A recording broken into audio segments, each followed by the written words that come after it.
Bonjour à toutes et à tous, bienvenue dans la Taverne du Gamer, je suis Sid, accompagné de Kira. Comment vas-tu ? Comment s'est passée ta semaine, Kira ? Bonjour, ce fut une bonne semaine assez riche, hein. J'ai beaucoup joué cette semaine. Je continue mon périple sur Starfield, là j'en vois le bout. Je dois être un peu plus de 100 heures de jeu maintenant, donc ça... Waouh. On peut dire que je l'ai pas mal pratiqué, j'ai pas mal de petites choses à dire, un petit peu de teasing. J'ai bientôt, bien sûr, fait mon HS. J'ai lu une bande dessinée que j'ai beaucoup appréciée qui s'appelle Altamont, en fait, qui vient de sortir. Et je me suis mis un petit peu sur la version 2.0 de Cyberpunk. Donc j'ai ressorti ma V du placard et puis je me suis baladé à Night City, on va dire. Alors cool. Donc ouais, pour le moment c'est vraiment très cool, hein. Il y a plein de petites nouveautés, mais c'est assez subtil pour que ça te change totalement l'expérience de jeu. Pareil, toute la partie gestion de la police qui était vraiment critiquée, là il y a quand même un très très gros plus. Il y a quand même quelques petites choses à redire, je dis pas, mais en attendant c'est vraiment le jeu qu'on méritait en tout cas. Voilà, exactement. Bon tu t'es bien occupé, hein, bravo, hein. T'as été plus productif que moi. Moi j'ai fait de la lecture, un peu moins de jeux vidéo, plus de lecture, et j'ai continué les chroniques de Prida. Tu sais, j'en avais parlé en podcast. D'ailleurs, podcast, on sait pas pourquoi, Kira a cartonné Terminator et Taram et le chaudron magique. C'est un de nos épisodes les plus écoutés. Donc, a priori, vous êtes fan de Terminator, et j'ai continué la lecture du coup de ces romans d'heroic fantasy qui sont très très bien. Ensuite, deux personnes, dont toi, Kira, m'ont recommandé la série Tapie sur Bernard Tapie. C'est vrai. Que je suis en train de regarder, qui est très très cool. L'homme est détestable, en tout cas au début pour l'instant. La série par contre elle est vraiment très très chouette. C'est un biopic hyper intéressant. Et j'ai continué, il y a eu la reprise de la saison 2 de Jujutsu Kaisen, un manga que j'adore, un animé que j'adore, que je vous recommande très très chaudement. Oui, puis sur Tapis, le casting est vraiment très très bon. Pour une série française, tous les acteurs sont vraiment excellents du début à la fin. Il n'y a pas une fois où je me suis dit lui il joue pas bien ou quoi. Et on sent que les personnes étaient, enfin du moins ceux qui ont créé le projet étaient passionnés par le personnage, en tout cas, ou du moins fascinés par le personnage, et ça se ressent dans la série en tout cas. Et ben carrément, le cast, tu as raison. Tu verras le dernier épisode, il est fou. Ah oui. Le dernier, il est fou. On débriefera la semaine prochaine quand j'aurai fini. Et dis-nous à quelle sauce nos auditeurs seront mangés, comme d'habitude dans notre taverne. Qu'est-ce qu'on va dire ? Alors cette semaine, on va parler de Far Cry. On va continuer la fameuse polémique Unity, en fait, en continuité de la dernière news. Une bonne nouvelle chez Sony. On va parler de Lion P, de Netflix un petit peu aussi. Ton test de la semaine, ce sera Tunic. Oui, le mystérieux. Et au niveau de mon sujet, ce sera The Garden of the Sinner, une adaptation d'un manga assez connu au Japon, en fait, en 7 films. Écoute, on a déjà été assez bavard, on enchaîne, on attaque sur les news.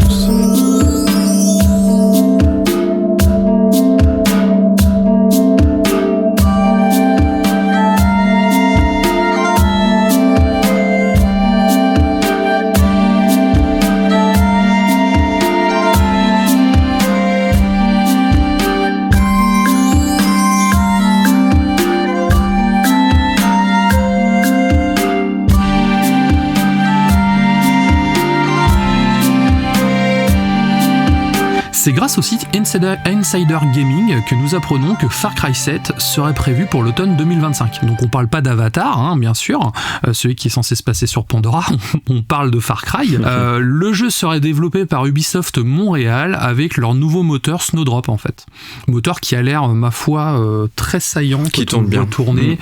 Ça a l'air quand même d'envoyer du pâté, quoi. L'histoire de Far Cry 7 ne serait pas linéaire et serait centrée sur le sauvetage d'une riche famille kidnappée par un groupe conspirationniste appelé les Fils de la Vérité. Le joueur disposerait de 72 heures pour les sauver, ce qui correspond environ à 24 heures dans le monde réel de la réalité véritable.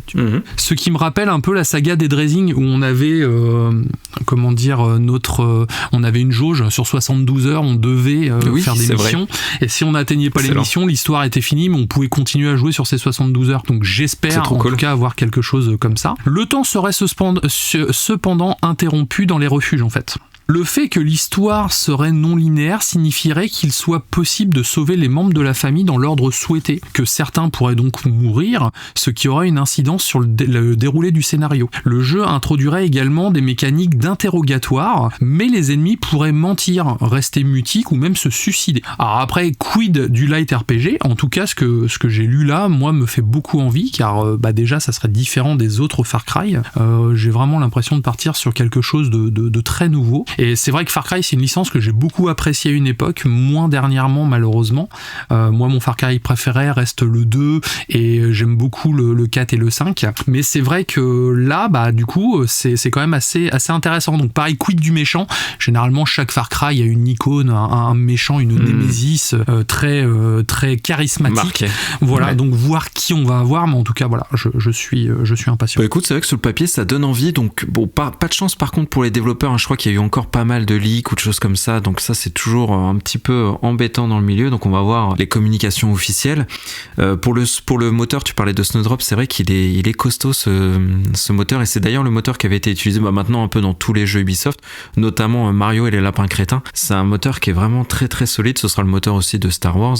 Et je serais curieux de voir le nom de ce Far Cry, parce que tu vois, tu l'as dit, il semble insuffler de la nouveauté dans la licence. Est-ce que du coup ils vont garder le Far Cry 7, parce qu'on sait que maintenant mettre un chiffre dans le nom d'un jeu, ça peut être assez dissuasif. Si t'as pas fait les 6 premiers, est-ce que t'as envie de faire le 7? Tu vois, comme ils vont faire un petit peu de renouveau, peut-être que s'il va juste s'appeler Far Cry et puis un petit nom en dessous, comme on le fait pour God of War, Horizon, ce genre de choses. Donc ce sera intéressant de voir, tu vois. Je suis curieux de voir comment ils vont appeler le jeu. Oui, c'est vrai, en effet, c'est pertinent dans le sens où Ubisoft l'a déjà fait. C'est vrai qu'ils ont arrêté de numéroter les épisodes d'Assassin's Creed à partir du 4e, le Black Flag étant le dernier. Pareil pour Watch Dogs, le 1, le 2, et après ils l'ont appelé Légion pour le 3e. Donc c'est vrai que ce serait pertinent d'amorcer justement ce changement en tout cas. Donc tu l'as dit en introduction, on essaie en podcast de rester dans une certaine continuité. Donc on a parlé d'Unity il y a 1 ou 2 semaines, et vous avez été nombreux d'ailleurs à nous relayer les actualités Unity. Donc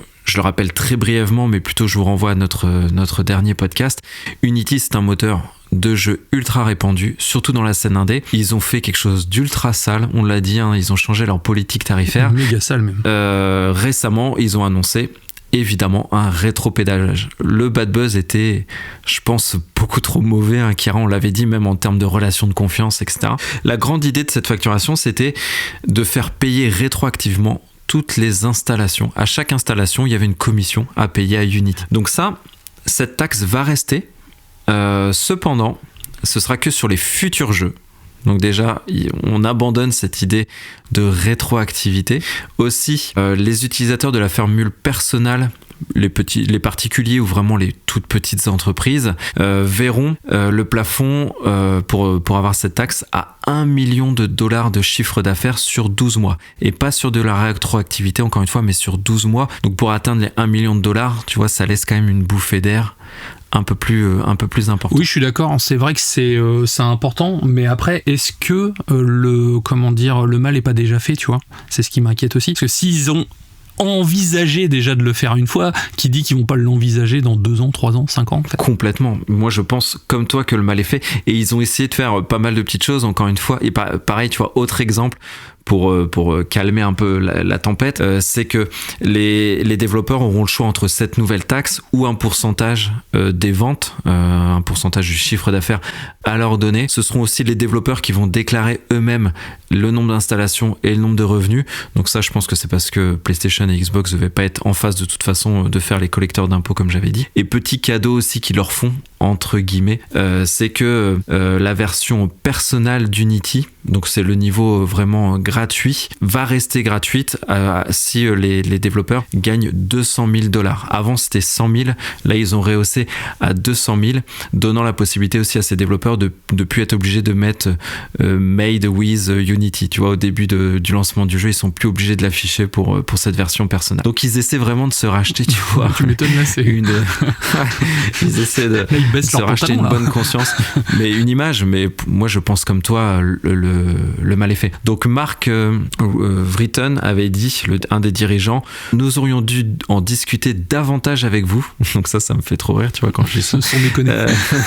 Nous aurions dû prendre en compte davantage au retour avant d'annoncer cette nouvelle politique, plus discuter. Nous sommes désolés, bon, il y a eu quand même un mea culpa, mais franchement, moi je le résume comme tu l'as dit, pour moi le mal est fait. Ils ont pourri leur image, et d'autres développeurs déjà ont dit qu'ils feront plus marche arrière, tu vois, ils vont essayer de se passer d'Unity. Ouais, moi je suis d'accord, le mal est déjà fait.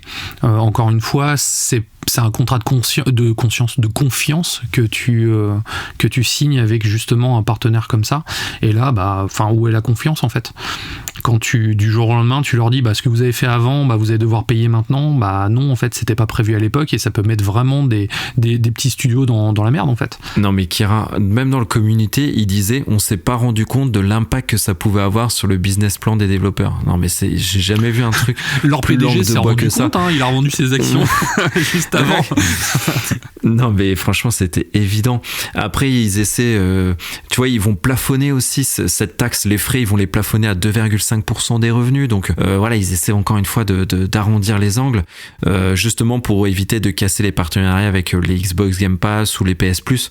Mais franchement, ce qu'ils ont fait, c'est ça. Il faut pas l'oublier. Évidemment, après. Il faut quand même reconnaître que c'est un très bon moteur, ils font des trucs de ouf, il y a une version qui est gratuite, mais c'est leur politique qui a été dégueulasse. L'outil en lui-même, évidemment, il est très très bien. On va parler de Lion P, le jeu de type action RPG inspiré par le conte de Pinocchio et des jeux From Software, qui séduit de nombreux joueurs qui ont apprécié son gameplay exigeant, son level design assez ingénieux et son scénario original.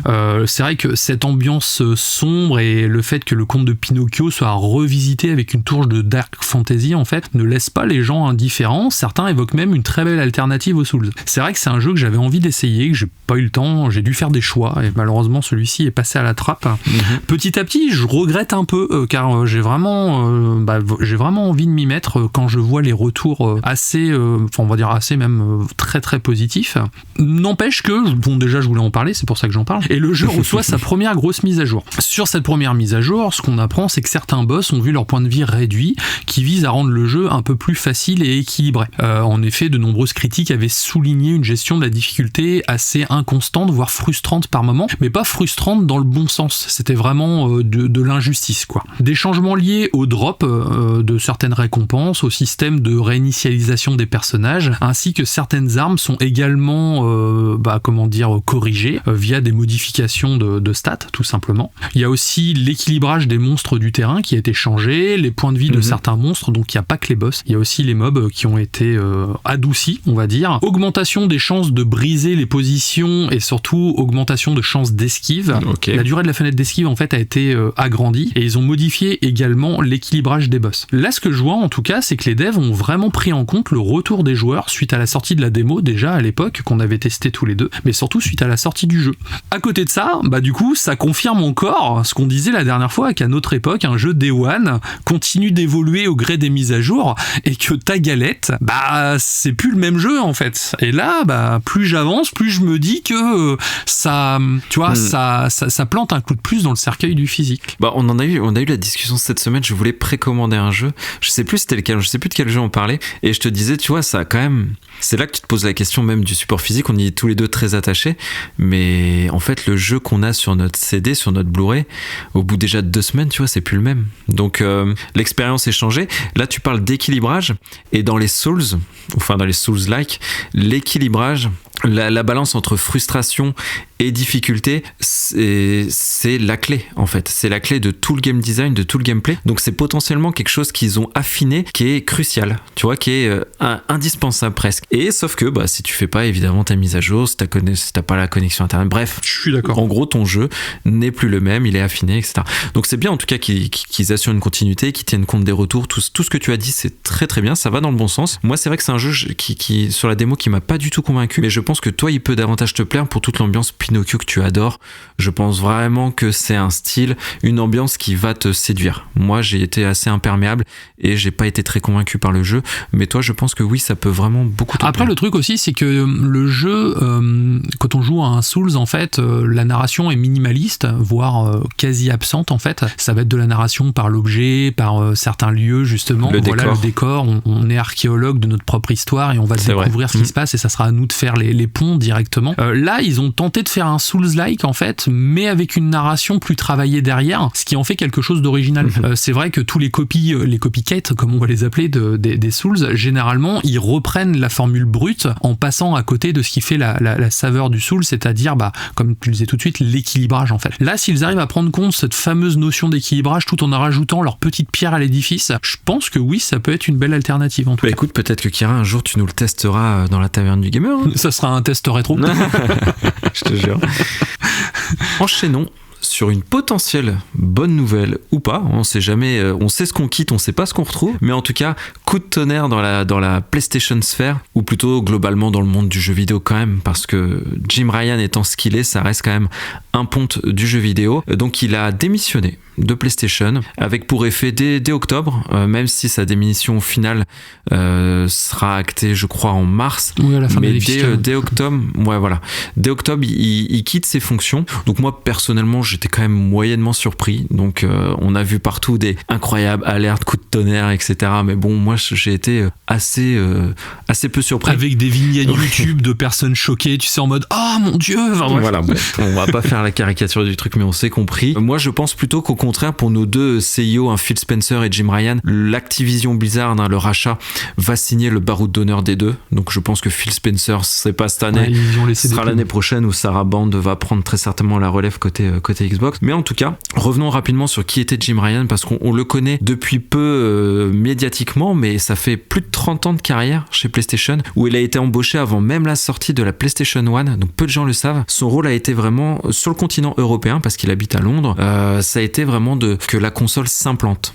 Qu'elle quitte les États-Unis, qu'elle quitte le Japon pour vraiment s'implanter au cœur de notre continent. Donc ça a été une success story, il a bien marché, donc il a évolué, il a été chef des finances du marché européen, il a aussi contribué à un jeu que t'aimais bien qu'on jouait chez toi il y a grave longtemps, mais Buzz ou SingStar, Buzz le méga quiz et tout, c'est à lui qu'on... J'ai toujours c'est à lui qu'on doit ça, parce que sa volonté, en fait, sa vision, ça a été que le jeu vidéo, pour qu'il s'installe sur la durée, il doit toucher le grand public. Un peu à la Nintendo, en fait, il doit toucher monsieur et madame tout le monde, ça doit rentrer dans les foyers comme ça. C'est pour ça qu'il avait eu cette vision de Buzz, de SingStar, et ça lui a valu la présidence de la branche européenne Sony, après responsable des ventes et du marketing au sein de tout le groupe pour la PS4, la PS4 Pro, le PSVR, et il a pris, il a été CEO du coup du groupe, enfin de tout PlayStation durant la période du Covid, le lancement de la PS5, il a géré les pénuries, donc il a eu quand même une présidence difficile, et je pense quand même un rôle majeur. PlayStation ne serait pas PlayStation sans lui, il faut quand même le rappeler, parce qu'il a été très très très présent, et il expliquait que aujourd'hui c'est trop difficile pour lui d'allier le travail, la vie personnelle, parce qu'il est une semaine à Londres, une semaine à Tokyo, 2 semaines aux États-Unis. Enfin bref, le gars, je crois qu'il est rincé. Et moi je trouve que ça ressentait, parce qu'il avait plus finalement cette aura. Il a jamais réussi à séduire vraiment les joueurs.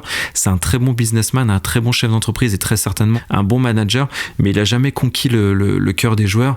Donc là je pense que vraiment le gars, il est fatigué, et est-ce qu'on peut lui en vouloir?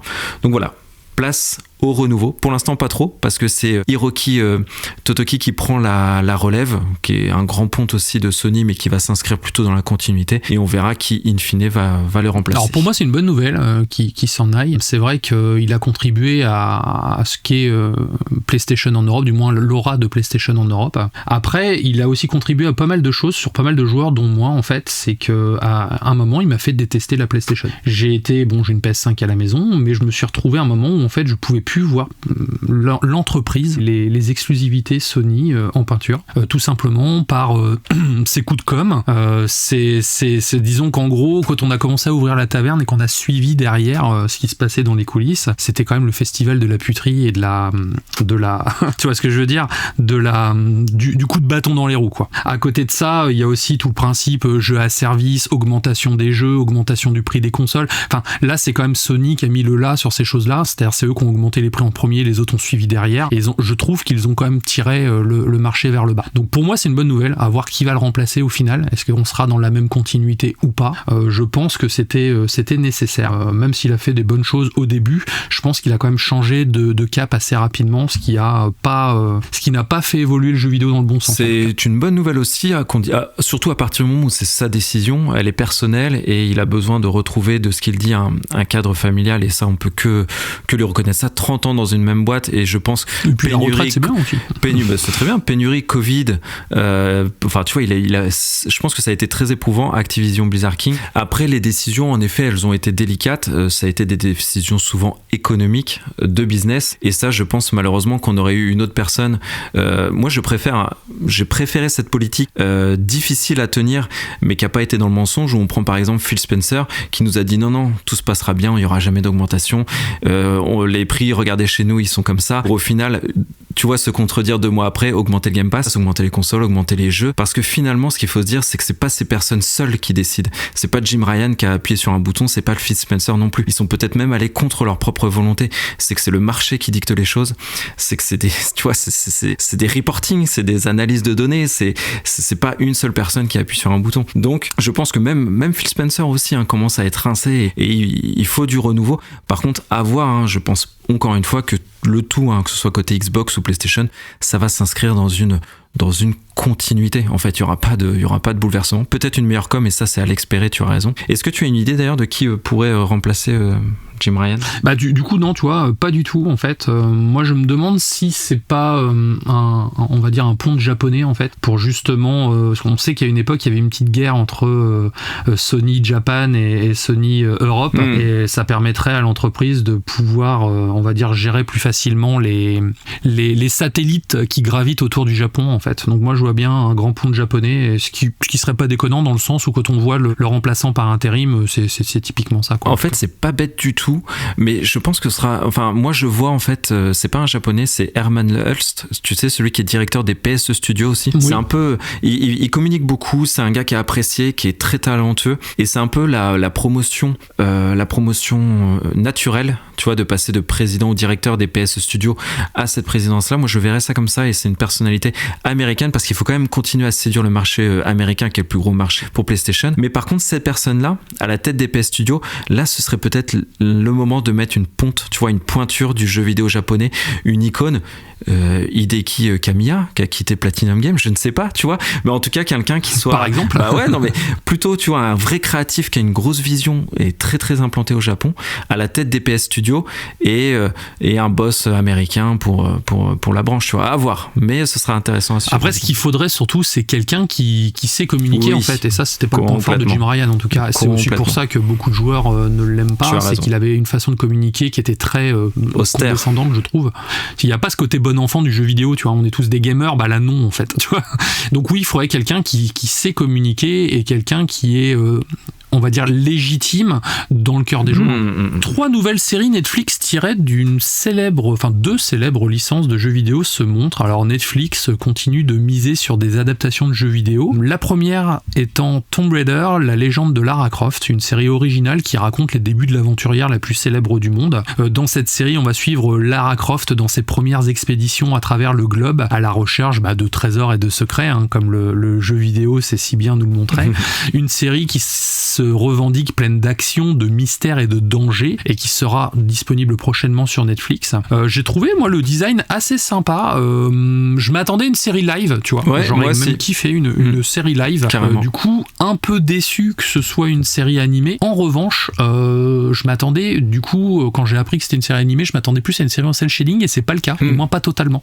Et du coup, j'étais quand même plutôt conquis par ce que j'ai vu en tout cas, donc hâte de regarder ça. Derrière, on a Devil May Cry, une série animée donc du jeu culte de Capcom. On découvre, on va suivre Dante, un chasseur de démons qui utilise son épée et ses flingues pour poutrer des êtres surnaturels et combattre les forces du mal. La série est produite par Mir et Andy Sankar, le créateur de la série Castlevania. Ce qu'il faut savoir, c'est que c'est la seconde adaptation de la licence Devil May Cry. Je sais pas si tu te souviens, en 2004, il y a une série qui était sortie à l'époque qui était pas très fidèle au jeu, en tout cas. Donc à voir ce que ça va donner. Et derrière, on a une nouvelle série Castlevania qu'on appelle Castlevania Nocturne, qui explore les origines de Richard Belmont, les descendants de la lignée des chasseurs de vampires. Là, ça va se situer dans la Révolution française, en fait, où les vampires règnent en maître. C'est une série qui va mêler forcément horreur et action, comme la toute première série Castlevania. Après, moi, ce qui me plaît beaucoup, là, c'est le concept Révolution française, forcément,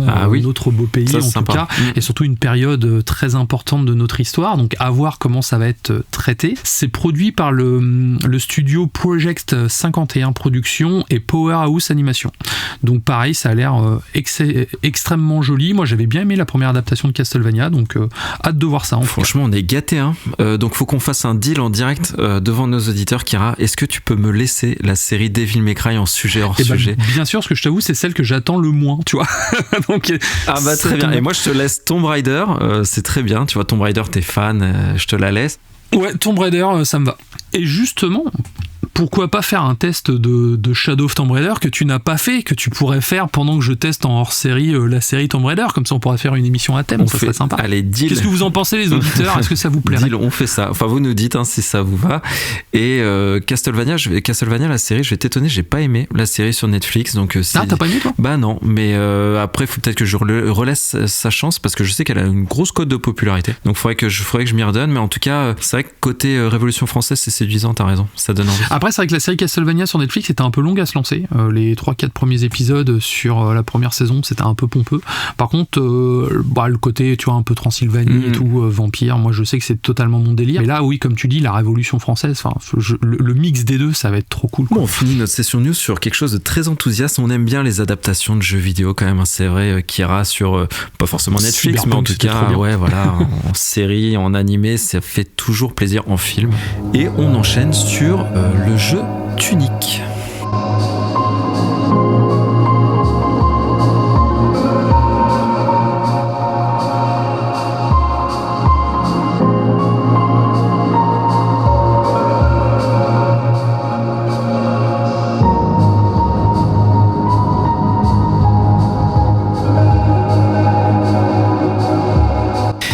Donc Tunic, il était temps, je voulais le faire depuis très longtemps parce que, enfin, petite fun fact, vous le savez très certainement, mais il a été longtemps une exclusivité de Microsoft et Xbox qui avait négocié l'exclu temporaire et ils auraient eu tort de s'en priver. C'est un très très bon jeu. Et pour ceux qui ne connaissent pas, vous l'avez peut-être vu, c'est ce fameux petit renard ou une renarde. Enfin, moi j'ai toujours pensé que c'était une renarde et pas un renard, donc je sais pas trop.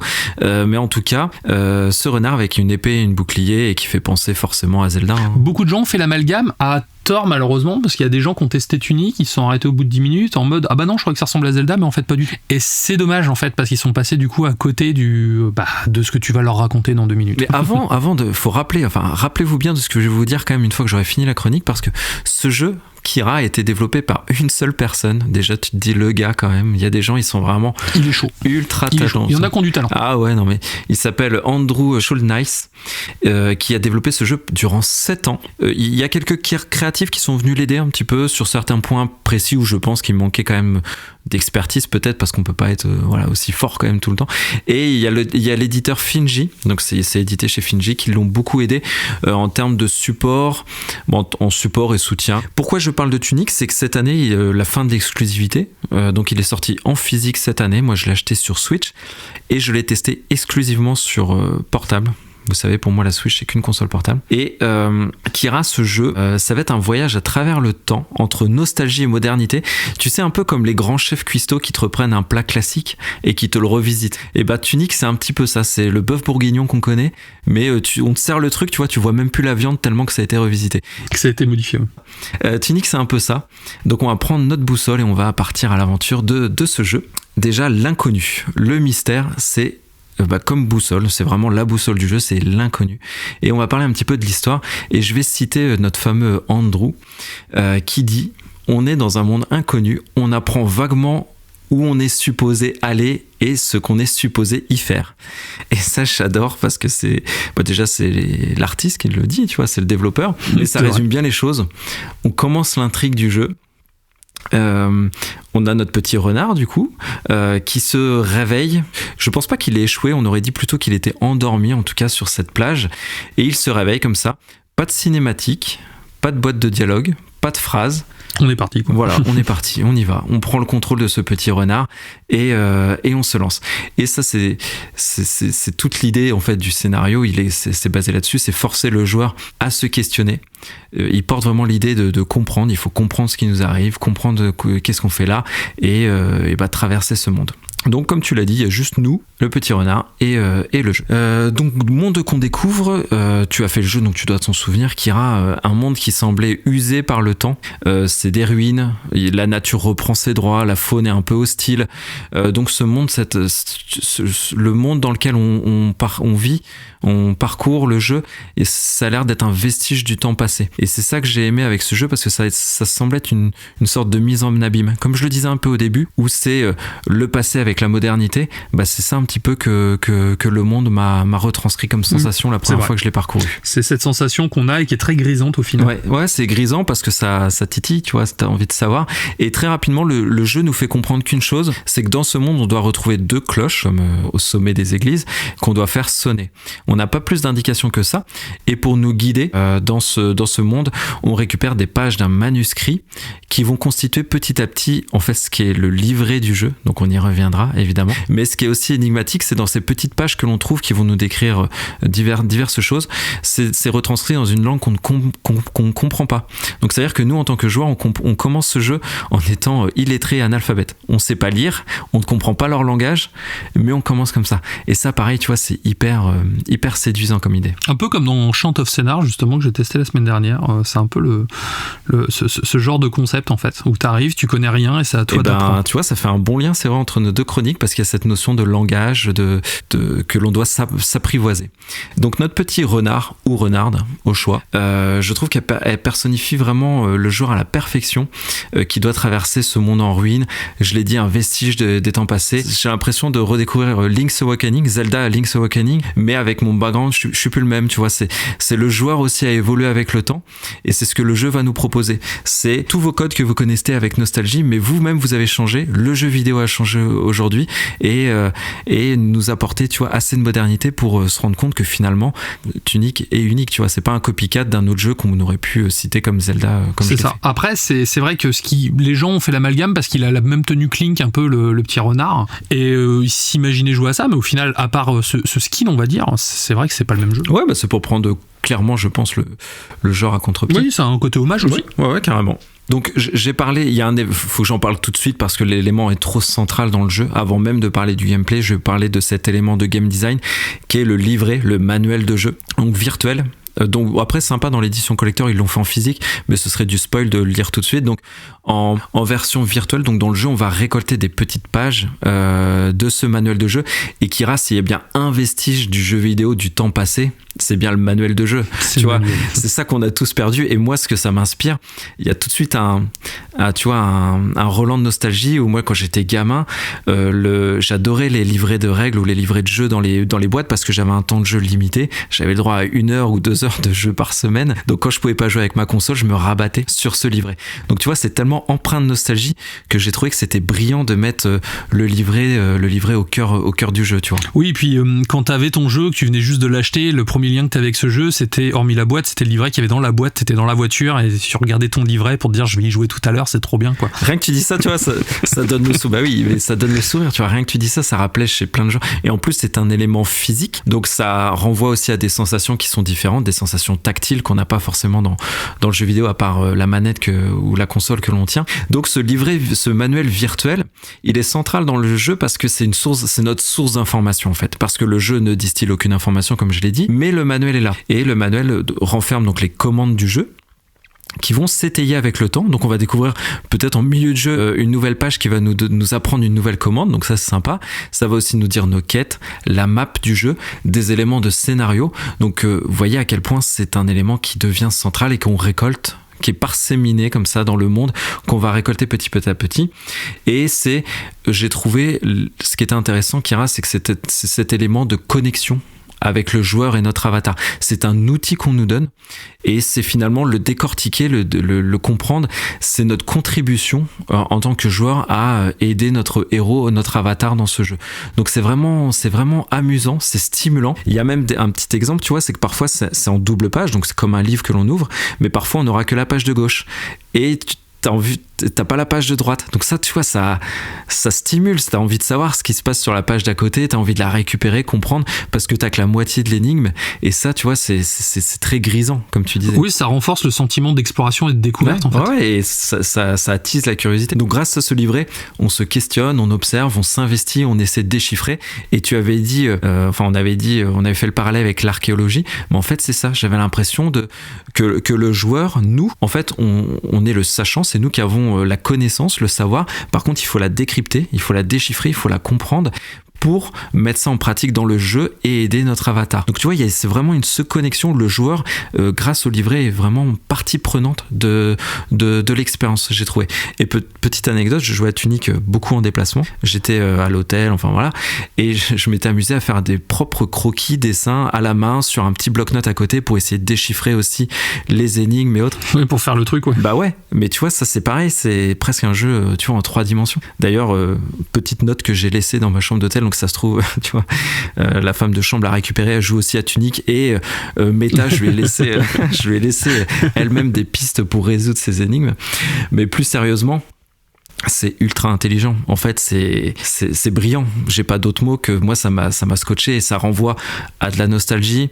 Ça renvoie à des, tu vois, nous tous les deux là, on a fait nos boomers en se rappelant quand on avait nos livrets de règles quand on était gamin, nos livrets de jeu, et surtout ça interconnecte le joueur directement avec son avatar. Et ça, c'est d'une modernité folle, justement. On se base sur quelque chose qui est un vestige du jeu vidéo pour apporter une touche de modernité qui est extra. Le truc, c'est que ça a marché pour nous parce que ça a titillé la corde nostalgique, tu vois, mais est-ce que la nouvelle génération qui n'ont même pas connu les livrets dans les jeux, à part les flyers de pub, est-ce que eux, par contre, ça les toucherait de la même manière? Là, je suis pas trop sûr. Ça les toucherait, je pense, différemment, parce que le lien, la connexion reste établie, mais c'est vrai que t'auras pas tout l'aspect nostalgie. Parce que moi, j'avais l'impression... Ouais, t'as pas le feeling. Bah oui, mais t'as raison, c'est hyper pertinent ce que tu dis. Parce que moi, j'avais l'impression, en fait, si tu veux, que le renard, c'était le moi du passé, qui avait tout à apprendre, et que le joueur que je représentais, c'était le moi de maintenant, qui avait toute une connaissance, tout un background, qui avait cette possibilité de décrypter ce livret, et que j'aidais mon avatar. Tu vois, c'est presque, tu vois, j'ai une sorte de méta où j'aidais le moi du passé à découvrir ce monde et à le parcourir. Donc c'est un jeu qui touche à des sensations et des perceptions, tu vois, diverses. Mais t'as raison, si t'as pas cette empreinte de nostalgie, ce serait intéressant. Tu vois, un très jeune joueur, comment il découvre Tunic. Ça, j'aimerais bien le savoir, tu as raison. Autre celle du jeu, c'est l'exploration. On le dit, on a un petit archéologue qui doit parcourir ce monde et comprendre où il doit aller. Donc les zones sont ouvertes. On peut les parcourir comme on veut, à notre convenance. Le seul frein à l'exploration sera les limitations d'action que l'on a. Par exemple, il nous manque une clé pour ouvrir une porte, il nous manque un objet pour franchir un précipice, il nous manque une compétence. Donc c'est comme ça que le jeu va nous guider sur la bonne voie à suivre. Donc c'est du level design assez typique, qui existe depuis des années grâce à Zelda d'ailleurs. Mais là où la touche de modernité va être apportée, c'est avec cette 3D isométrique. J'en parlais d'ailleurs dans Death Door il y a 2 semaines. C'est que cette 3D isométrique, ça permet de donner de la consistance aux objets, à notre environnement. Ça le rend presque un peu palpable, hein, tu vois. T'as une perception un peu différente de tes décors. Avec une caméra fixe, d'ailleurs, on peut tricher un peu, parce qu'en utilisant le lock, on soulève la caméra et ça nous permet d'un peu mieux voir. Mais tout l'intérêt du level design, c'est que grâce à cette 3D isométrique, ils ont caché plein de choses, et c'est là tout l'élément ludique du jeu. C'est tu vois, tu vas passer derrière un arbre, tu vas te rendre compte que tu peux passer derrière la falaise, ou tu peux rentrer dans une grotte, tu peux découvrir du coup des coffres, des énigmes, des objets, des passages secrets, et surtout des raccourcis. Donc tu vois, tout est basé sur cette 3D isométrique qui permet ce jeu de perception, de perspective, avec les éléments du décor. C'est vrai que c'est un gros plus parce que mine de rien, une bonne 3D isométrique bien gérée avec des angles de caméra fixes, pouvoir te montrer les choses importantes en tout cas, sans avoir à fouiner parce que c'est planqué derrière un pixel ou quoi que ce soit, ça montre une réelle maîtrise du level design. Et en plus, si la personne était tout seul, c'est vraiment que le gars il avait une vision complète, quoi. Tu dis qu'il a passé 7 ans et ça se ressent. T'as parlé de maîtrise et c'est vrai que j'en aurais pas parlé, donc tu fais bien de le faire. C'est vrai que ça se donne ce sentiment de tout est calculé, tout est pesé, et c'est ça qui le rend aussi résolument moderne. C'est que tu vois, je parlais de raccourcis. En fait, les raccourcis, on se projette, tu fais un long niveau qui est assez dur, assez compliqué, et tu vas trouver au détour d'un chemin un petit passage, un petit raccourci qui va te ramener dans une zone qui est complètement familière. Même pire, une zone du début du jeu qui était avec un raccourci qui finalement était là depuis le début. Et tu vois, cet effet de révélation, ça fait un effet waouh, tu te dis « Ah mais en fait, depuis le début, j'avais ce chemin sous les yeux, mais je m'en suis jamais rendu compte. » Et ça rend finalement l'exploration des zones, des environnements hostiles ou des zones compliquées un intérêt, tu vois, tu te dis à tout moment tu peux repartir sur quelque chose de familier, et l'interconnexion entre ces zones est résolument moderne. Tu vois, ils ont apporté une touche de modernité qui est excellente. Parce que je me rappelle, moi, à certains moments où j'étais acculé par des créatures où vraiment je galérais, le fait de me retrouver dans une zone que je connaissais, en fait, j'avais cette sensation de bouffée d'air. De bouffée d'air, c'est la bouée de sauvetage. Je fais, ça y est, je peux souffler un peu. Toujours dans cette idée de temporalité entre le passé et le présent. Donc les combats, parlons-en un petit peu. Donc là, je vais aller plus vite. Héritier d'une époque bien connu, je vais pas reciter les archétypes, mais on a son épée, on a très vite un bouclier, notre coup d'épée c'est une petite attaque circulaire qu'on connaît bien, avec le temps de nouvelles armes viendront s'ajouter à notre équipement, avec la possibilité de se rajouter des runes qui sont juste représentées par une image, donc pareil qu'il faut interpréter, comprendre,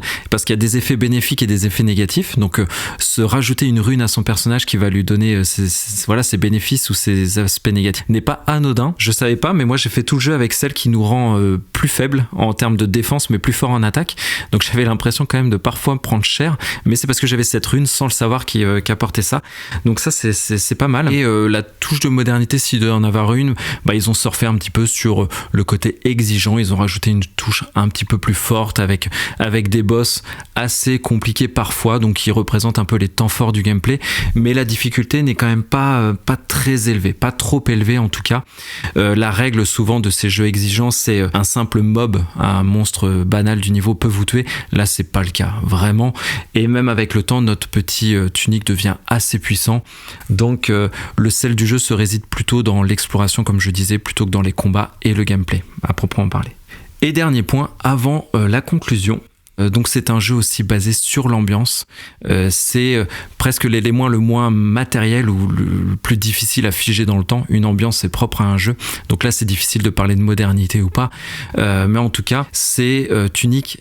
C'est un jeu qui essaie de vraiment donner une dimension palpable, comme je l'ai dit. Détail assez bluffant, il y a des petits buissons, tu sais que tu peux couper des buissons à moitié carrés bizarres, et quand tu les coupes, ils ont une texture, t'as l'impression que tu sens leur texture, tu vois, oui, c'est vrai. Ils rebondissent un peu, ils ont leur propre texture. Il y a un côté pâte à modeler. Ouais, leur propre physique, tout ça. Enfin, tu vois, t'arrives presque à dire de quelle texture il est, mais c'est parce que le développeur le disait lui-même, il voulait donner un aspect kinesthésique un peu au jeu, donc kinesthésie, c'est tout ce qui est basé sur le toucher, le mouvement, la sensation palpable, tu vois, et ça se ressent vraiment beaucoup, je trouve. Pareil sur les musiques, très aériennes, enveloppantes, douces, propices à la contemplation, à la réflexion, donc ils font tout pour nous mettre dans une petite bulle sans jamais nous en retirer, tu vois, de cette bulle. Là où je trouve par contre juste que le jeu a pas échoué mais a été un peu moins bon, c'est sur la narration que j'ai trouvé finalement assez diluée. Après il y a plusieurs fins au jeu, la deuxième est extrêmement touchante et elle m'a touché, mais je trouvais que le jeu avait peine à nous investir dans son propos, plus sur sur l'exploration, l'environnement, le livret, tout ça, là j'étais à fond dedans, mais sur l'histoire en elle-même, il y a eu moins cette immersion, je trouve. C'est un petit point faible que je peux donner sur le jeu. Et autre petit aparté, toi tu l'avais fait sur Xbox, t'as peut-être pas eu ça. Moi je l'ai fait sur Switch, j'avais des temps de chargement qui étaient vraiment très longs quand même. On n'a plus l'habitude de nos jours et j'en avais quand même pas mal moi sur Switch en portable en tout cas. Oui non, sur Xbox il y en a pas. Ouais, c'était fluide, il y avait pas de... Ah non du tout, hein, c'était très rapide, tu passais d'une zone à l'autre, c'était quasi instantané. Bon en tout cas sécher sur Switch, moi ça m'a un petit peu gêné. Donc en conclusion, c'est pas une chronique facile à faire, hein. Tunic vraiment, il faut le comprendre parce que c'est un jeu qui renvoie sur plein de choses et qui est assez atypique, mais en tout cas c'est un jeu, et tu l'as dit en plus Kira, c'est marrant au tout début, c'est un jeu d'un créatif, c'est un jeu d'une personne qui avait une vision, qui avait un but, une expérience à partager, et en fait il voulait nous faire toucher du doigt son univers, et c'est ça que j'aime, c'est que c'est un jeu avec une intention, et c'est ce que je dis souvent moi dans les jeux, j'aime bien quand on arrive à capter l'intention du développeur, et là c'est le cas. Tunic, je trouve que c'est avant tout un héritage, mais un héritage où à chaque fois t'as une balance, tu vois, t'es jamais dans l'ancien, t'es dans l'ancien et dans le moderne. Le résultat est donc que on a une œuvre qui est nostalgique mais moderne, dépaysante mais en même temps réconfortante, mignonne mais parfois cruelle avec les combats ou les pics de difficulté, simple mais complexe à la fois. Il y a des énigmes qui sont ultra travaillées, mais vraiment. Il est accessible mais bourré de mystères. Je pourrais continuer comme ça vraiment très longtemps, mais vous voyez, le jeu joue toujours avec cette ambivalence, un côté puis l'autre, un peu pile ou face d'une pièce en fait. Je vais résumer Tunic à une seule citation, pareil, de l'auteur. Nous sommes totalement perdus au bout d'un chemin ou retrouver un endroit familier que l'on a déjà visité. Et en fait, Tunic, c'est complètement ça. Il nous rappelle toujours à nos souvenirs tout en nous sortant de notre zone de confort. Et j'ai fait un effort, j'ai cité à part Zelda, j'ai essayé de pas citer d'autres inspirations de jeux parce que finalement, je trouve que Tunic est unique. Quand on le compare à d'autres jeux ou qu'on le dit c'est le Souls 2D, je suis absolument pas d'accord. Pour moi, c'est vraiment un jeu à part entière. J'ai pas trouvé non plus. Je trouve que c'est un très grand jeu et en plus, le même Kira, tu vois, c'est en écrivant cette chronique que je me suis rendu compte, en y mettant des mots, à quel point le jeu m'avait touché. C'est la force de ce jeu-là, c'est qu'il arrive à vraiment toucher, je trouve, toujours le joueur en lui faisant cette connexion perpétuelle avec notre avatar. Je sais que moi, j'avais passé aussi un excellent moment sur Tunic quand il était sorti sur Game Pass et ça faisait pareil aussi partie des jeux que j'attendais pas spécialement. Et quand j'ai mis les mains dessus, diablement addictif en fait, et que j'ai enchaîné sans trop regarder le temps passé. Ouais, je recommande vraiment de le faire, il est très accessible, donc dispo sur toutes les plateformes. Switch, Xbox, PS5, PC, il est pas cher, il est dispo en plus tu l'as dit dans des services, donc franchement c'est un jeu à faire et surtout si j'ai un conseil c'est que c'est un jeu basé sur l'observation. Regardez bien votre livret parce qu'il y a des énigmes dans les énigmes, donc soyez très très très attentifs à ce que vous regardez. Passons mon cher Kira, sur le comptoir des auditeurs, ce test étant un petit peu long, je crois que tu avais un petit big up à faire, on nous a donné un 5 étoiles sur l'application Apple Podcast avec un très gentil message que tu voulais partager, je crois. Tout à fait. Alors donc je remercie AO pour ce message, alors je vais le lire car il est assez long. Il est écrit: mon rendez-vous du lundi, un savant mélange de culture au sens large, vidéoludique, cinéma, série, BD, manga, jeux de société, de bienveillance et de complicité. Sid et Kira ne sont pas toujours d'accord, surtout, c'est un fait, mais ils partagent leur avis avec la meilleure des manières, échange constructif, écoute et surtout gros travail de recherche et d'information qu'ils relayent avec plaisir. Ça donne envie de s'installer confortablement, de déguster une bière avec modération et de les écouter pour finalement découvrir de nouvelles choses. Vous nous cultivez d'une manière différente, vous nous donnez votre avis aussi. To place to be à cette taverne. Eh ben merci, c'est très beau, c'est très Moi gentil. j'avais noté un auditeur, Rasfelik, avec qui on a discuté sur le Discord de la guerre des gamers et d'ailleurs il avait participé à leur podcast, un gars très sympa qui aime bien ce qu'on fait, notre ligne éditoriale, il nous l'avait dit, et il avait rebondi sur la chronique d'Apple. Il avait des arguments assez intéressants, donc vous pouvez aller l'écouter dans l'épisode de Starfield de la guerre du gamer, et un gars très sympa, un auditeur fidèle qui nous écoute. Et tu peux nous dire, Kira, où nous retrouver, comment communiquer avec nous, comment participer à ce comptoir des auditeurs. Alors vous pouvez nous retrouver bien sûr sur toutes les applications de podcast. Si vous voulez écrire des commentaires, vous pouvez uniquement sur Apple Podcast car ce n'est pas possible sur les autres applications. En revanche, vous pouvez nous contacter sur les réseaux sociaux, Facebook, Twitter, Instagram, ou même via notre site web, latavernedugamer.fr, où vous avez accès à notre adresse mail. Donc c'est pareil, on n'hésite pas à y répondre, bien volontiers en tout cas. Et vous pouvez nous faire aussi des suggestions, sujet hors sujet, tests. Et d'ailleurs, est-ce que ton sujet hors sujet, petite transition subtile et tu vous aurais noté, est-ce que ton sujet hors sujet que tu vas nous présenter tout de suite est une recommandation ou pas du Alors tout? ce n'est pas une recommandation auditeur, mais j'en ai parlé avec un auditeur en fait, c'est ce qui m'a donné envie de m'y remettre. En fait je lui ai conseillé, car c'est une série de films que j'ai vue il y a fort longtemps, je lui avais conseillé, ça m'a donné envie de m'y remettre en fait, donc c'est pas vraiment une suggestion, mais c'est en discutant que ça m'a donné envie quand même. Bon comme quoi les interactions ça sert, donc c'est la chronique sur Guardian of Sinar.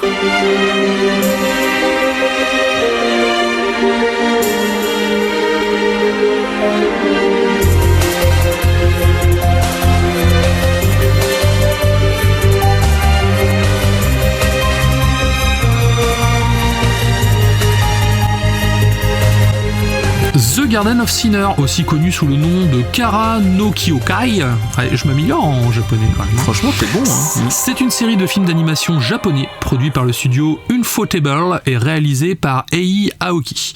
C'est basé sur une série de light novels qui est écrit par Kinoko Nasu. Ça fait beaucoup de noms japonais, mais je gère toujours. Ouais, tiens, petite interro surprise, qu'est-ce qu'un light novel ? Light novel, c'est du roman interactif sur de la tranche de vie. Tu peux, c'est ça hein. C'est un peu ça, tout à fait. C'est du roman interactif, en fait, essentiellement conçu pour les avec jeunes. Des histoires d'amour. Voilà, il y a pas mal d'histoires d'amour en light novel, forcément, mais on va aussi retrouver des choses beaucoup plus ésotériques. Et certains light novels, en fait, virent plus vers le seinen, qui va nous, ce qui va totalement justifier le propos de cette chronique, en tout cas. Saga cinématographique se compose donc de 7 films sortis entre 2007 et 2009. C'est porté par une histoire complexe, ça tente d'explorer des thèmes philosophiques, psychologiques assez profonds, mais sa narration non linéaire et son approche introspective peuvent la rendre déroutante pour certains spectateurs. Déjà au niveau du synopsis, alors le synopsis est un peu dense, j'ai essayé de pas spoiler car il y a 7 films, ces 7 films ont forcément des histoires différentes, mais il y a quand même un lien subtil entre tous les films. Donc je me suis concentré sur le nécessaire pour pas vous spoiler l'aventure en tout cas. Nous suivons les aventures de Shiki, une jeune femme qui possède le mystérieux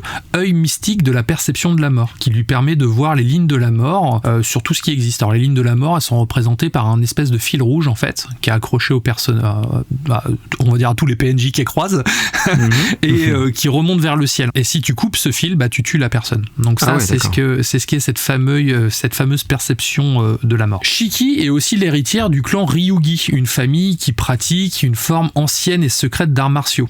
Elle enquête sur des affaires étranges et surnaturelles qui se produisent dans sa ville, impliquant des phénomènes comme les suicides inexpliqués, des meurtres mystérieux, des fantômes, des vampires, des manipulations de la réalité. Donc c'est quand même toujours dans un univers assez sombre, ésotérique, mais vraiment ça pose bien le concept. C'est une série qui est glauque à regarder, clairement. Au cours de ses investigations, elle découvre les secrets de son propre passé et elle va essayer de gérer malgré ça. L'aspect le plus frappant de cette série, c'est son animation de haute qualité. Le studio Ufotable est largement reconnu pour son expertise dans le domaine et The Guardian of Sinner ne fait pas exception. Les scènes d'action sont fluides et dynamiques avec une attention particulière portée aux détails visuels tels que les effets spéciaux, les jeux de lumière. L'animation contribue également de manière significative à l'atmosphère sombre, mystérieuse, voire poisseuse de l'histoire. Ça crée une expérience visuelle immersive et intéressante. Par moments, on se retrouve même dans un délire un peu à la Silent Hill. L'intrigue aborde des thèmes profonds, tels que la moralité, la mortalité, l'identité et l'existence. Chaque film explore différentes facettes de ces thèmes, offrant aussi une réflexion approfondie sur la nature humaine, les dilemmes moraux et ce qui nous caractérise nous en tant qu'humains. Cependant, c'est ici que la série peut diviser les spectateurs. La narration est donc non linéaire avec des sauts temporels et des perspectives changeantes. Concrètement, tu as 7 films, mais le film numéro 1, si tu veux le regarder chronologiquement, c'est le film numéro 4. Okay. Le film numéro 2, c'est le numéro 1. Et le film numéro 4, c'est le film numéro 6. Il faut mieux regarder dans quel ordre ? Alors moi, justement, je vais expliquer tout à l'heure, je le conseille de le regarder dans l'ordre chronologique, c'est-à-dire en suivant vraiment l'ordre des événements, surtout pour s'attacher au personnage. Certains pourraient trouver cette approche intellectuellement stimulante, tandis que d'autres pourraient se sentir perdus dans le labyrinthe narratif. De mon côté, comme je te le disais tout de suite, je le préfère les regarder par ordre chronologique. Les personnages jouent un rôle central dans l'exploration de ces thèmes. Shiki, l'héroïne, est une jeune femme dotée de capacités surnaturelles et d'un passé mystérieux. Son développement est étroitement lié d'une manière dont elle perçoit la vie. En fait, si elle voyait pas la vie de cette manière-là, elle le serait pas comme ça. La mort, sa propre identité, en font un personnage assez complexe. Et elle manque d'expressivité émotionnelle, elle est un peu taciturne, voire empathique par moments, surtout si on regarde les films dans l'ordre de sortie. En raison du format film, les autres personnages sont bien construits dans l'ensemble, mais pas autant approfondis que je l'aurais souhaité.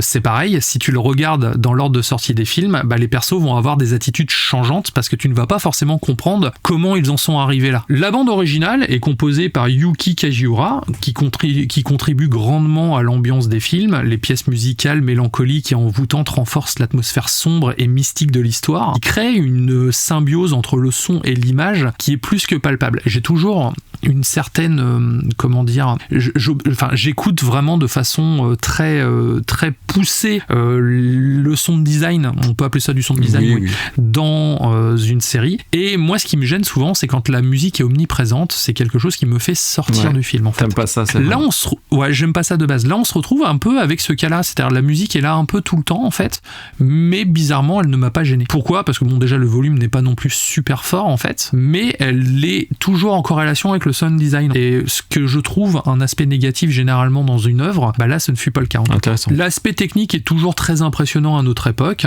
La série tente d'aborder des questions profondes sur la nature de l'existence et la mortalité, qui sont des thèmes très très difficiles, très durs même, on va dire. Elle s'enlise quand même parfois dans des dialogues longs et complexes, perdant ainsi de vue son rythme narratif. La série se touche la nouille, clairement par moment, avec des discussions métaphysiques assez pompeuses, ce qui peut faire décrocher par moment. En conclusion, The Garden of the Sinner est une série de films d'animation ambitieuse qui tente d'explorer des thèmes philosophiques et psychologiques profonds à travers une narration non linéaire et une esthétique visuelle impressionnante. Sur le papier, ça fait envie. Cependant, ce contexte assez novateur pour l'époque, car depuis ça a été refait plusieurs fois. Il y a la série Kaléidoscope par exemple sur Netflix dans le même genre. Et sa principale faiblesse, ça génère une fausse complexité narrative qui rend l'histoire déroutante et abscon par moments. Pourtant, quand on la regarde dans l'ordre chronologique, c'est une autre paire de manches. La série a une autre saveur, a une autre apparence et devient captivante et surtout très addictive. Les personnages, même les plus antipathiques, deviennent,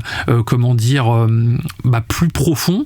On prend même de l'empathie pour eux parce qu'on comprend comment ils en sont arrivés là en fait. Et on n'a pas cette sensation d'avoir des schizophrènes qui changent d'attitude d'un film à l'autre. Ça reste une expérience cinématographique unique qui mérite d'être explorée par les animateurs d'animation japonaise en quête d'une réflexion profonde. Les thématiques restent proches de Ghost in the Shell avec une ambiance ésotérique qui fait mouche. Donc je la recommande dans l'ordre chronologique, bien entendu. Cette série est disponible sur, alors je crois que c'est ADN ou Crunchyroll, je sais plus laquelle des deux. Il faudrait, si jamais ça vous intéresse, regarder directement. Et sinon en DVD, je crois que le coffret il doit être à 50 balles pour avoir les 7 films. Mais c'est marrant parce que tu vois, quand tu décrivais le truc, je pensais à Ghost in the Shell.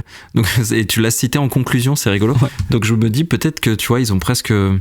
L'ésotérisme a remplacé la technologie presque, tu vois. En fait, c'est exactement comme ça que je l'ai perçu. Après, c'est vrai que les Japonais ont toujours eu une certaine relation avec le corps humain et avec l'âme, avec l'esprit en fait. Et on le ressent dans Ghost in the Shell. C'est est-ce qu'on est toujours un humain malgré qu'on a un corps robot et qu'on a juste notre ghost quoi. Là, c'est un peu pareil. C'est-à-dire, il peut nous arriver des choses dramatiques et perdre le contrôle de son corps entre guillemets, mais est-ce que derrière on est toujours humain, est-ce qu'on est toujours une personne douée d'émotions en tout cas, libre arbitre, et c'est ce qui marche en fait, et c'est ce qui marche parce qu'on a vraiment cette sensation d'avoir des personnes qui ont vraiment vécu des moments dramatiques ou qui vivent des moments dramatiques, mais on prend de l'empathie pour eux, même les personnes les moins. Et c'est souvent ma crainte dans ces genres d'œuvres, sans spoiler évidemment, mais est-ce qu'on a une vraie conclusion, est-ce qu'on reste sur notre fin à la fin justement, ou est-ce que c'est un chapitre qui se ferme et voilà, l'histoire est terminée? Non, il y a une vraie conclusion. Les 3 derniers films, alors autant les 4 premiers films vont être décousus. Par contre, le film 5, 6 et 7 se suivent, tu vois, chronologiquement. Ça, c'est un gros point fort. Voilà. Ils se suivent vraiment, même si le 5 pourrait paraître un peu comme un hors-série, en fait, il amorce des choses importantes par la suite. Par contre, t'as une vraie fin, c'est sûr, mais ils ont sorti quand même un 8e film derrière, qui est pour moi très dispensable. C'est pour ça que je n'en parle pas, car on peut dire que c'est plus un satellite qui gravite autour. Donc c'est pas vraiment l'œuvre de base, c'était conçu sur 7 films, et ils ont essayé, je pense, de capitaliser en faisant une suite. Vous regardez vraiment les 7 films, vous avez une histoire complète et une histoire passionnante. Très belle reco en tout cas. En plus c'est magnifique, l'animation est très très belle. Ça a extrêmement bien vieilli parce qu'ils avaient mis le budget vraiment à l'époque, et à l'heure actuelle, ça reste encore une des plus belles animations que j'ai vues, même s'il y a de l'image de synthèse, c'était la mode à l'époque, ça l'est toujours maintenant, mais ça reste encore une très très belle œuvre à regarder quoi. Parfait, merci beaucoup Kira, c'était Guardian of Sinner. Du coup, je te laisse toujours le mot de la fin, j'ai tellement parlé avec toi. Merci à tous pour votre fidélité, merci de nous écouter, de nous faire autant de remontées, de commentaires passionnants. N'hésitez pas à mettre 5 étoiles sur l'application, ça nous aide vraiment beaucoup au référencement, mais également à partager l'épisode. C'est vrai que toute nouvelle personne est bien sûr la bienvenue. Si vous avez des choses à dire, n'hésitez pas. C'est vrai que, comme on l'a lu tout à l'heure, on n'est pas toujours d'accord entre nous, donc on n'est pas forcément toujours d'accord avec tout le monde, mais c'est vrai que c'est toujours agréable d'en débattre tant que ça reste constructif. Et surtout, tant qu'on reste dans la passion, c'est-à-dire le jeu vidéo. Et un peu de teasing, tu sais ce que tu nous présentes la semaine pro ? Oui, la semaine pro, je vais parler d'un petit jeu indé qui est sorti il y a pas longtemps, qui se passe dans l'espace, voilà. Je ne dirai rien de plus. D'accord, je vois. Est-ce que ce jeu te donne l'heure aussi ? Est-ce que ce jeu est à ton poignet tous les jours grâce à son édition collector ? Ce jeu est à mon poignet tous les jours et c'est vrai que je vis avec ce jeu en ce moment. Je vis avec. J'ai beaucoup de choses à dire. C'est très intéressant. On se donne rendez-vous du coup la semaine prochaine. Merci à toutes et à tous de nous avoir suivis et puis à très vite. À très vite. Ciao.